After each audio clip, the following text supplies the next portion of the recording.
Welcome to Skills Bootcamp Shorts. My name's MJ and I'm from MJ Inspire. And today we're going to discuss how to use the back of an envelope measure and writing an executive summary.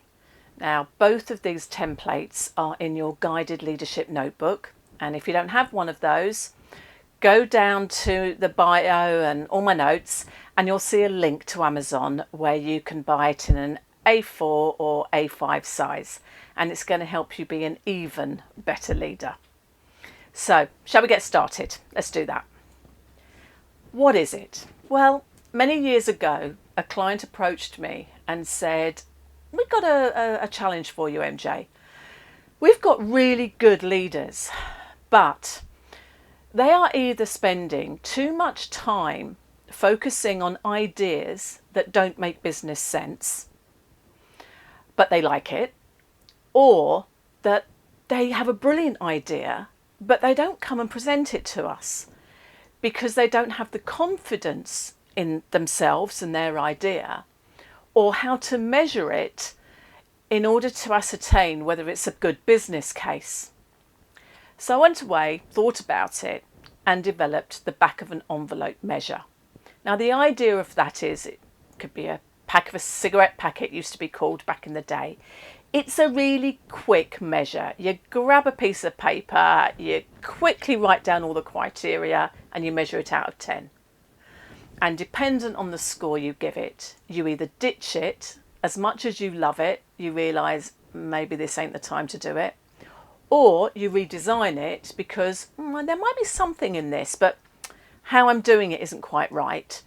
Or this is brilliant, I thought it would be, and you deliver it and you take it up the line. So what do you measure it against? Well, let's take a look at that, shall we? So what you've got here is the criteria. And what's important about this is be realistic in your assessment. Now, this is out of 10. 10 being best, 1 being worst. Now, as somebody who's developed your own idea, you're going to have rose-coloured specs. So guess what? You're going to think it's a really high measure. So what you need to do is put it into perspective.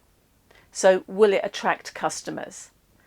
So giving it away for free and it being the best value in the world and it's so different, unusual, but everybody wants it is going to be a 10. So, really think about it, and that customer could be client or guest. And it's all the way through each of those categories. Now, at the end of those, what I would also do is get a second opinion. Somebody you trust. You don't want them stealing your idea, but you might want them to work on it for you. And get them to do it too. And then what I would do is take an average of those scores. And then you measure it against grades at the bottom. So essentially anything less than 30, forget it. Look, I know you love it, but don't waste your time on it.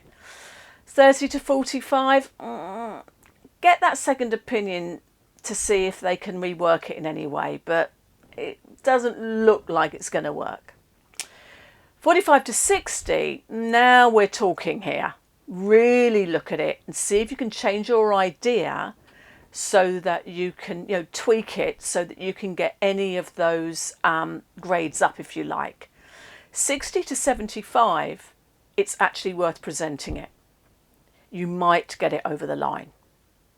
Anything over 75, you run to the director's office and you show it to him with your executive summary. This is a brilliant idea. Now, one of the ways that I use to measure is there's something called the Disney Creativity Model. Now, it is in the back of your leadership notebook where you've got lots of different illustrations of leadership theories. And the Disney Creativity Model is dreamer, coming up with the idea in the first place, the innovators, the dreamers. The critic, all right, what would go wrong with this? What's wrong with this? Why wouldn't it work? And really put that hat on. And if you can't because you like it so much, get somebody else to wear that hat for you. But then you've got the realist who listens to the dreamer and listens to the critic and can sometimes put them both together to actually take an idea and say, this is how we could make this work. So that's a really good way in which you can change your thinking to help you measure your idea. But let's look at this criteria in a little bit more depth. So will it attract customers, guests or clients? So is it something that would bring new business, a new market? But will it also keep the customers that you have if you want those? Is it something that's going to retain loyalty from your business? Will it attract employees, team members? Is it something that would really encourage people to work for you? So if you think about the guided leadership notebook, it's probably not going to attract loads of people to work for you, but it will attract some because it's another form of development for them. And it actually might keep some of the ones you've got because they think, actually, what a great tool. They've given me this when they made me a supervisor or a leader, and it's really, really going to help me. Is it simple to implement? So again, if we just take that guided leadership notebook, yeah, you just buy it off Amazon. Simple. Is it inexpensive? Well, yeah, 20 quid for A4, 15 for A5. That's very inexpensive if you're paying in pounds, not dollars. Is it aligned with your company culture? Now, this one's really important. So that would be your vision, values and purpose as a company, but also the company goals and the direction it wants to work in. And if your idea fits any of those, well, we're cooking on gas. Then, is there a high return on investment? Now, return on investment isn't just profit or turnover.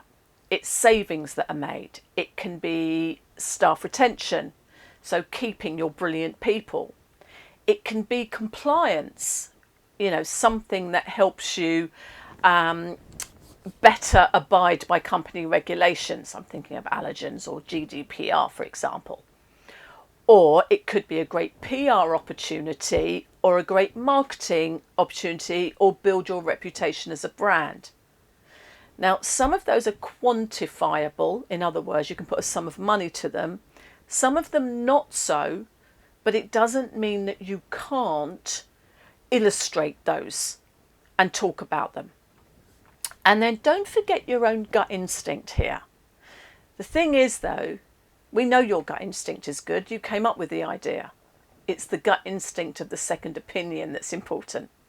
And remember, average both opinions, yours and theirs, and that's the criteria, grading criteria you use. So, supposing that actually, you know what? I'm over 60 here. I think that this is an idea that might work. Well, what you're going to need to do is present it. But just going to the boss and saying, oh, I've got this great idea, you're going to love it. Magic about it and deliver an executive summary. Now, what is that? I like to call it a plan on a page. So when you are delivering a report or an idea, to put one page at the front that summarises it means that it is more likely to be read. Now, that doesn't mean you don't put the detail behind it. You do put the detail.